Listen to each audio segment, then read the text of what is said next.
ضلع کیچ میں 2 روز کے دوران 3 افراد قتل۔ بلوچستان کے ضلع کیچ میں گزشتہ 2 روز کے دوران فائرنگ کے مختلف واقعات میں 3 افراد قتل ہو گئے۔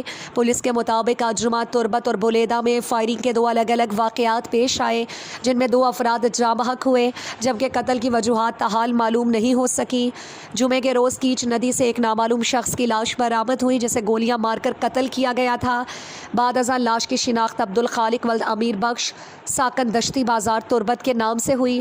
اسی روز بولیدہ کے علاقے میں ناز میں موٹر سائیکل سوار نامعلوم مسلح افراد نے فائرنگ کر کے علی ولد سعید کو قتل کر دیا اور موقع سے فرار ہو گئے۔